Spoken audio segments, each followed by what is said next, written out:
Bir de kağıtta soruluyor da Huda taşı nefsi koymanda olmayan mı karşı? Şeytanı koymanda olmayan mı karşı? Onu imtihanın manası olacak yani. Şu dünyada imtihanı çim koyuptur. Şunun için şeytan var, nefs var. O şu nefs adam eğer bağlı hakikaten fikretsen, şu nefs insanı Huda'yı yakıylatmana kömek şey. Şu uçağın uçak olanı diye da, şu evunne kurtağından kuruyan yel, şunu göğün kaldırıyor diye. Onun için insanın şu kaptan muhalif zatlar var. İnsanlardan, nefsten, şu muhalif zatlardan Allah razı olsun edende, sonra ne yapıyor? Sonra insanın derecesi göğün kalmaya sebep oluyor. Ekbasına avdallah vaydıptır. Rast mi guyam aduhem yâre tost. Doğru mayden tanga dittir. Düşman sen kömekçin ki. Düşmanla olmasa sen kanun doğuşanak. Düşmanla olmasa sen fikir edenak. Düşmanla olmasa sen gurrun verenak. Düşmanla olmasa sen kitap verenak. Düşmanla olmasa sen ayak aranak. Sen burada yapma sen ör diye. O şey ortala var ya ortala. Bir ecvahın takdirden toraptırlı. Ecvahın takdirden öğreninin eşitinde meşgali. Radyoda gurgundan neyse kaydadan torayanlar ha. O ştada diye ortala var diye, koynayalak diye. Hiç kime işi yok diye. Aslında hemsaya doğan adı eğer hiç kep gurun yok. Hem de koynayalı, hiç kep gurun yok. İşte Müslüman diyen adamda var. Aslında işte onun için afiyet verilmiştir. Şimdi niye men gurun sidiptir de? O ben tahsir ettim diye, ola belli dedim diye. Size şeytan tornok da attı da torun sünne dedim diye. Sizin de sonuçta rahatça gezip çıkacak kayığında yok. Sizin hakkında fikirde yoktur. Rahatça gezip dittir. Sizden torunu çuğuldiptir. Hem Müslüman kadar doğru olacak kol başına kayı, şeytan şöyle böyle işva diye ettim. Biz şu şeytan nefs insanı östürmeden için koyuluptur hakikatından. Rasmi guyam aduhem yâretos, hassiye-u ravnak-ı bazâretos. Her ke danay maqamat-ı khudîs, bir adam özünü tanıysa, nefsini tanıysa, her ke danay maqamat-ı khudîs, fazl-ı hak danet eğer düşman kavîs. Sen gerek gerdet fesane tiğ azın diye. Şimdi yoldaki mebaneler fesane yani çalgı diye. Çalgıda açılıyor, yani bıçak salınıyor. Sen gerek fesane tiğ azın. Şu yoldaki mebaneler ten azmini güçlendirmeden çüreyim. Azmini tiz etmeden çüreyim diye. Katı menzel imtihan tiğ azın. Şu merahiller insan teyitmeli, ta ki ne mi? Hudayın ayttiyan benneti olur ya. Nefsi ters durmalı ya tabi. Ne miqdar ters durmalı nefsi? Ne kadar ters durmalı? Aslında diyen etmeliler mi? Yok.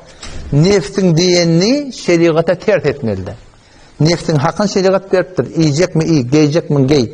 Avudallanacak mı avudallan. Toy tutacak mı toy tut. Yat tutacak mı yat tut.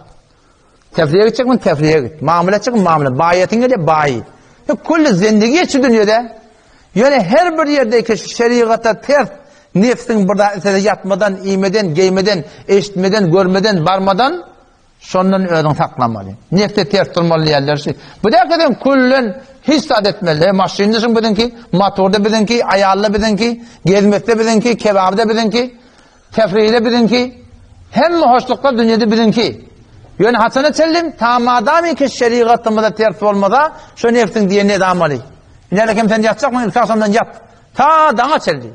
Ama şu tadan melek yatmaklık doğru de.